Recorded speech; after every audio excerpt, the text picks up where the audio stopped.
की इजाजत नहीं है। औरत को इस्लाम ने यह इज्जत दी है। 5 पांडव एक ही पत्नी रखते थे, द्रौपदी। 5 पांडव की एक ही पत्नी थी, द्रौपदी। 5 भाइयों ने एक ही औरत को रखा था, द्रौपदी। आप अंदाजा लगा सकते हैं, हमें वो लोग नसीहत करते हैं जो खुद शीशे के मकान में रहते हैं और हमारे पत्थर के मकान पर पत्थर, मजबूत मकान पर पत्थर मार के गिराना चाहते हैं। उनको ये नहीं मालूम कि तुम्हारा मकान शीशे का है। अगर इधर से जवाब में एक पत्थर हमने फेंक दिया है तो तुम्हारे मकान का हाल क्या होगा। मेरे भाइयों, जो खुद शीशे के मकान में रहते हो उनको दूसरों के पत्थर के मकान पर पत्थर फेंकने का हक नहीं है। उनको डरना चाहिए, अपने मकान के कमजोर होने का एहसास होना चाहिए। एहसास उनको होना चाहिए। जो हमारे नबी की 11 और 12 बीवियों पर एतराज करते हैं, उनको कृष्ण कन्हैया की गोपियों की तादाद मालूम होनी चाहिए। 16,108 शीशे के मकान में रहने वाला किसी के मजबूत मकान पर पत्थर नहीं फेंकता है, क्योंकि वो जानता है कि अगर जवाब में इसने पत्थर फेंका तो हमारे शीशे के मकान का हाल क्या होगा। इसलिए अक्लमंदी इसमें है कि आदमी किसी दूसरे के मजहब पर बगैर पढ़े लिखे तनकीद न करे, बल्कि हर मजहब को इज्जत की नजर से देखे। हम आपके मजहब की इज्जत करते हैं, लेकिन इस बात की इजाजत नहीं देते कि हमारे मजहब पर तनकीद हो। आप हमारे मजहब की इज्जत कीजिए और इस बात की इजाजत मत दीजिए कि हम आपके मजहब पर तनकीद करें। तनकीद करने का कोई हक नहीं है। मेरे भाइयों, जिस मजहब में जो अच्छाइयां हो वो ले लेना चाहिए। अच्छाई जहां से मिले वो हमारी खोई हुई अमानत है, उसे हमें ले लेना चाहिए। और बुराई जिस मजहब के अंदर भी हो, जिस धर्म के अंदर भी हो, उसको छोड़ देना चाहिए, चाहे वो किसी भी मजहब के अंदर पाई जा रही हो। मैं ये कह सकता हूं कि इस्लाम के अंदर कोई बुराई नहीं है, मुसलमानों में बुराइयों की कमी नहीं है। दोनों बातें अलग अलग हैं। फिर सुन लीजिए, इस्लाम में कोई बुराई नहीं है, लेकिन मुसलमानों में किसी बुराई की कमी नहीं है। एक साइंटिस्ट ने कहा था कि मैंने जब धर्मों का मुताला किया तो मुझे सबसे अच्छा धर्म इस्लाम लगा। जब मैंने मजहबों का मुताला किया, हिंदू धर्म, ईसाई धर्म, जैन धर्म, सिख धर्म, यहूदी मजहब, बुद्ध मजहब, इस्लाम धर्म, मैंने सारे मजहब की स्टडी की तो मुझे पढ़ने में सबसे अच्छा मजहब इस्लाम लगा। लेकिन जब मैंने दुनिया घूम कर देखा और हर मजहब के मानने वालों का जायजा लिया, मैंने यहूदियों की बस्ती में यहूदियों को देखा, ईसाइयों की बस्ती में ईसाइयों को देखा, जैनियों की बस्ती में जैनियों को देखा, और हिंदुओं की बस्ती में हिंदुओं को देखा, बुद्धिस्टों की बस्तियों में बुद्धिस्टों को देखा, मुसलमानों की बस्ती में और मोहल्ले में मुसलमानों को देखा। मैंने हर बस्ती में हर मजहब के मानने वालों का जायजा लिया तो मुझे दुनिया की बिगड़ी हुई बदमाश बदमाश कौमों में सबसे ज्यादा बदतर और सबसे ज्यादा नालायक कौम मुसलमान नजर आई। हकीकत कड़वी मगर हक बचाने में उसने बात कही है। ये क्या बात है कि दूसरों की बुराई हमें सुनकर बड़ा मजा आता है। अगर हमारे अंदर भी कोई कमी है तो उसको सुनने की भी क्षमता हमारे अंदर होनी चाहिए।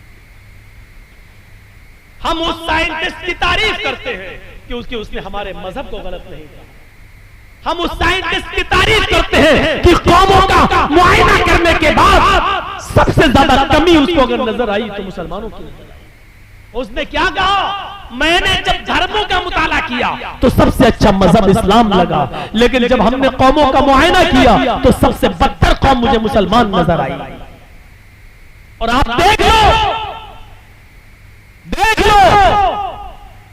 30 करोड़ 35 करोड़ मुसलमान पूरे भारत में, 4 लाख से ज्यादा मदरसे पूरे भारत में, 4 लाख से ज्यादा पूरे भारत में मदरसे, 50 लाख से ज्यादा उलमा। एक लिस्ट दे रहा हूं आपको, गौर कीजिए। मुसलमान कितने? 30 से 35 करोड़। मदरसे कितने पूरे हिंदुस्तान में? 50 लाख, 4.5 लाख, 4 से 4.5 लाख। उलमा कितने? 50 लाख से ज्यादा। इतने मदरसे, इतने उलमा, इतनी बड़ी तादाद मुसलमानों की। मस्जिदें भी मेरे भाइयों मदरसों से कम नहीं, 5 से 6 लाख मस्जिदें के अंदर, लेकिन नमाजियों की तादाद पर आप गौर करेंगे तो सिर्फ 2%। मस्जिदों में नमाज पढ़ने वालों की संख्या 2%, 100 में सिर्फ 2 आदमी, 2 मुसलमान। गौर कर रहे हैं, 30 से 35 करोड़ मुसलमान, 4 से 4.5 लाख मदरसे, 5 से 6 लाख मस्जिदें, 50 से 60 लाख उलमा, इतनी बड़ी तादाद के होने के बावजूद मस्जिदों में नमाज पढ़ने वालों का परसेंट 2%, जुमे में 5%, ईद और बकरीद रमजान में 10%, थोड़ा सा बढ़ जाते हैं। ईद और बकरीद में ये तादाद बढ़ के 15 और 20%, ये 80% कहां गए? और 5 वक्त होने वाली नमाज में 98% मुसलमान कहां? ये मुहासिबा कौन करेगा? ये हिसाब कौन करेगा?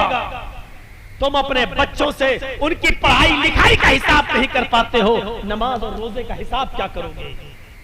अल्लाह के रसूल ने हिसाब किताब बताया था, जब तुम्हारा बच्चा 7 साल का हो तो नमाज पढ़ने का हुक्म दो, ना पढ़े कोई बात नहीं, कभी पढ़ेगा कभी छोड़ेगा, लेकिन 10 साल का हो तो मार मार के नमाज पढ़ने ले जाओ, अगर नहीं पढ़ता तो मारो। नबी ने तरीका बताया था, नमाज पढ़ने के लिए आदत डलवाई थी और 10 साल के बाद मारने का हुक्म दिया था।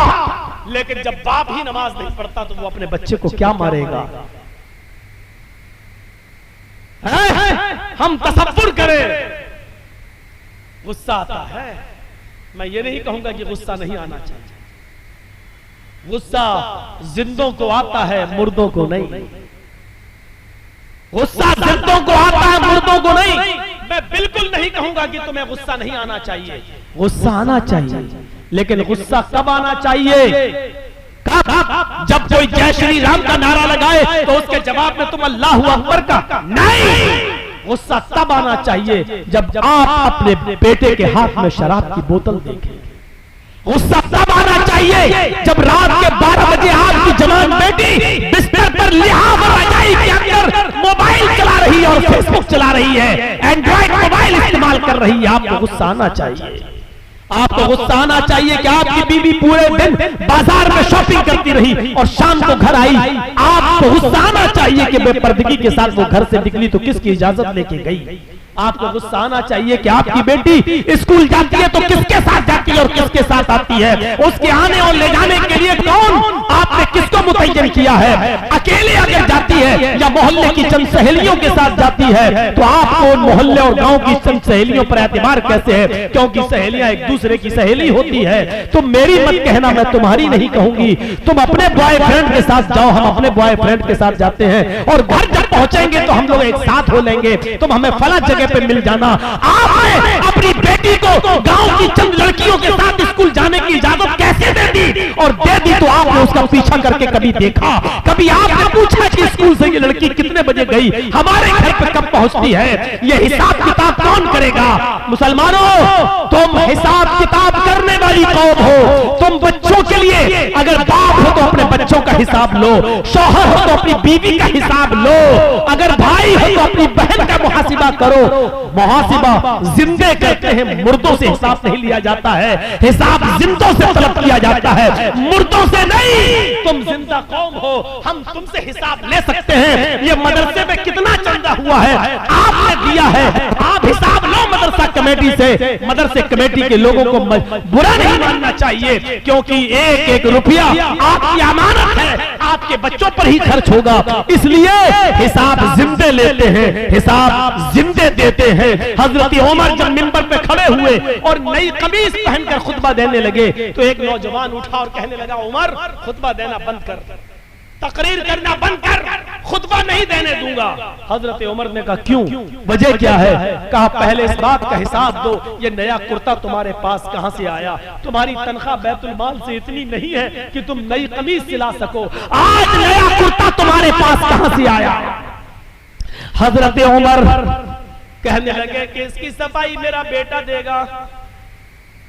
हजरत उमर फारूक का बेटा उठता है, सफाई पेश करता है कि बैतुल माल में जो चादरें आई थी वो सारे मुसलमानों में तकसीम होना थी। एक एक चादर सबको मिली, मेरे बाप को भी एक चादर मिली। मेरे बाप ने उसी चादर की कमीज बनवा ली है। नौजवान खड़ा होता और कहता अमीरुल मोमिनीन, एक एक चादर सबको मिली थी, मुझे भी मिली थी। मैं दर्जी के पास गया था, टेलर के पास गया था, मैंने अपना माप दिया, उस चादर में मेरी कमीज नहीं बनी। तुम तो हमसे ज्यादा लंबे हो, हमसे ज्यादा चौड़े हो, हमसे ज्यादा लंबे चौड़े हो और मोटे तंदुरुस्त भी हो, फिर तुम्हारी एक चादर में कमीज कैसे बन गई? उनके बेटे ने खड़े होकर जवाब दिया, नौजवान, एक चादर मुझे भी मिली थी, सबको एक एक चादर मिली थी, मेरे बाप को भी मिली, मुझे भी मिली, सबको एक एक मिली, तो उसमें मुझे भी मिली।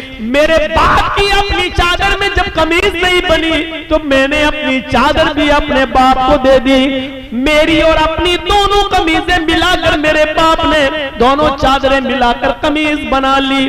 नौजवान कहने लगा, बैठ गया, अमीरुल मोमिनीन, अब मुझे इत्मीनान हो गया, अब मैं सेटिस्फाई हो गया, अब आप खुतबा दीजिए। जिंदा लोग हिसाब लेते हैं और जिंदा लोग हिसाब देते हैं। ना हिसाब लेने पर गुस्सा होना चाहिए, ना हिसाब देने पर गुस्सा होना चाहिए। हिसाब जिंदे लेते हैं, हिसाब जिंदा देते हैं। गुस्सा जिंदों को आता है, मुर्दों को नहीं। हम नहीं कहते कि गुस्सा दबाओ, हम नहीं कहते कि गुस्से को तुम पी जाओ, हम कहते हैं गुस्सा उठाओ, गुस्सा उभारो, गुस्सा निकालो, भड़ास निकालो, लेकिन जायज जगह पर, नाजायज जगह पर नहीं। अल्लाह के नबी को भी गुस्सा आता था और गुस्सा इतना आता था कि आपकी आंखें सुर्ख हो जाती थी और ऐसा लगता था जैसे किसी ने अनार का रस, अनार का जूस किसी ने नबी अकरम की आंखों में डाल दिया हो। इतना गुस्सा आता था जनाबे मोहम्मद रसूलुल्लाह को, लेकिन नाजायज बात पर नहीं, जायज बात पर गुस्सा आता था। आज दुनिया की कौमें आज हमारा मजाक उड़ाती हैं और हम मुश्तइल हो जाते हैं। यहाँ गुस्सा नहीं आना चाहिए। मसलन अभी कुछ दिनों पहले एक आदमी ने इस्लाम को बहुत बदनाम किया, कुरान को लेकर बहुत बातें कही, हमारे नबी को लेकर बहुत बातें कही, लेकिन हम नहीं समझ पाए कि वो सारी बातें कहने के पीछे कौन है। हम नहीं समझ पाए, वो बातें कह नहीं रहा, उससे कहलवाई जा रही है, और कौन कहलवा रहा है ये भी मैं जानता हूं, लेकिन हम न नाम ले रहे हैं, न आपको बताना चाहते हैं और न नाम लेना चाहते हैं। जब तक आप इन चैनलों पर पाबंदी नहीं लगाएंगे, हमने नाम लेना बंद कर दिया है, क्योंकि इन चैनल वालों ने मुझे कहीं का नहीं छोड़ा है। मेरे ऊपर इतने केस करवाए हैं, इतने केस करवाए हैं कि मैं जिंदगी में कभी इनको माफ नहीं कर सकता। मना करने के बावजूद इन्होंने वही चीजें डाली हैं जिन चीजों से मैंने इनको रोका था। सिर्फ इनके अकाउंट में पैसा आ रहा है, चलाओ बेटा, जितना चला सकते हो चलाओ, लेकिन याद रखना मरना तुम्हें भी है, तुम्हें भी मरना है। और मैंने अब ऐलान कर दिया है, अब जब भी कोई मुझसे जलसे की डेट लेगा तो मेरी पहली शर्त होगी कि कोई भी चैनल वाला नहीं आएगा। ये दिसंबर का महीना खत्म हो रहा है, 3-4 दिन और रह गए हैं। अब जनवरी में मेरा यहाँ कोई प्रोग्राम नहीं है, मैं बंबई जा रहा हूँ, और फरवरी से जितने भी प्रोग्राम होंगे सबके साथ ये शर्त लग चुकी है कि कोई चैनल वाला हमारे जलसे में नहीं आएगा। आएगा तो मैं नहीं आऊंगा। और धोखा एक बार दोगे, बार बार नहीं। जिस जलसे में मैंने किसी चैनल वाले को देख लिया, मैं जिसको बुलाऊंगा जो मेरे लिए अच्छा होगा और मेरे कहने के मुताबिक जो स्पीच जो देता उसको बस बुलाएंगे, किसी को नहीं बुलाएंगे। जो मेरे कहने पर चलेगा बस वही, और वो 1-2 आदमी है, इससे ज्यादा मैं किसी को इजाजत नहीं दूंगा। ये 1 फरवरी से मैं ये कानून नाफिज कर दिया हूँ। दिसंबर तक चूंकि दे चुका था प्रोग्राम, इसलिए मैं किसी को रोक नहीं पाया। याद रखिए, आज की तारीख बता रहा हूं, अब तो 26 हो गई। 25 तारीख को ये जलसा रखा था हमारे मुखिया जी ने। 25 तारीख मैं बता रहा हूं आपको, मैं आपके बिस्तर पर लेटा हूं मुखिया जी के घर, और जी हिंदुस्तान में आज भी मेरे बारे में चलाया गया। आज भी जी हिंदुस्तान मुझे दिखा रहा है, आज भी उसने यही बिहार और बंगाल की तकरीरों की कटिंग आज भी उसने पेश की है। मैंने तुम्हारा सुअरपना देख लिया है। मैं ये जुमला बोल रहा हूं, तुम्हारी आंखों में सुअर का बाल है। बहुत अच्छी तरीके से मैं समझ गया हूं। इन चैनल वालों को मैं कभी माफ नहीं करूंगा। मेरे भाइयों, तकलीफ दिल से होती है। मना करने के बावजूद इन्होंने वही हरामीपना दिखाया है, वही हरामीपना। मुझे इनके माँ बाप से पूछना पड़ेगा, ये तुम्हारी औलाद दिन में पैदा हुई थी कि रात में? तुम्हारी भी बात मानती है कि नहीं मानती है, ये मुझे पूछना पड़ेगा इनके माँ बाप से। लगता है ये जरूर रात में पैदा हुए होंगे, क्योंकि रात में पैदा होने वाली अक्सर औलाद मैं कानून नहीं बता रहा हूँ, ना कोई मौलाना कौन सी हदीस में आया है, मैं बता दे रहा हूँ ना, आप ये पूछें, ये इनमें अक्सर रात में पैदा हुए होंगे। तो मेरे भाइयों, कहना तो बहुत कुछ चाहता हूँ, लेकिन छोड़ देता हूँ, गुस्सा तो बहुत है मेरे अंदर। फिर मैंने कहा था ना, गुस्सा जिंदों को आता है, मुर्दों को नहीं। मेरी इस बात को याद रखना। लेकिन वो गुस्सा अगर आया तो वो मेरा नाजायज गुस्सा हो जाएगा, उतना हमें नहीं बोलना था, इसलिए हम रोक रहे हैं अपने आप। चलिए 1 फरवरी से तुम खुद ही रुक जाओगे। तो मेरे भाइयों, मैं यही कह रहा हूं कि अपना हिसाब करो, अपने बच्चों का हिसाब करो, पूछो। आज की नौजवान नस्ल, हमारी बेटियां, हमारी लड़कियां, आप बैठे हो, खामोश हो, सोचो क्या प्लानिंग हो रही है हमारी बेटियों की। कभी सोचा आपने ठंडे दिन से? कभी सोचा है आपने? सोचिए, मंसूबे क्या हो रहे हैं। गुस्सा आना चाहिए, लेकिन जायज जगह पर, नाजायज जगह पर नहीं। एक आदमी को साथ मिला सरकार का, गवर्नमेंट का, और उस आदमी ने कुरान का मजाक उड़ाया, हमने उसको नंगा किया। एक आदमी जय श्री राम के नारे लगाकर हमें उकसाता है, हमें मुश्तइल करता है, और हम भी उसके जोश में आ जाते हैं, और हम भी उसके अपोजिट दूसरे नारे लगाते हैं। अरे यही तो वो चाह रहा था, आपने जो चाह रहा था, आपने उसके मकसद को पूरा कर दिया, आपने उसके मकसद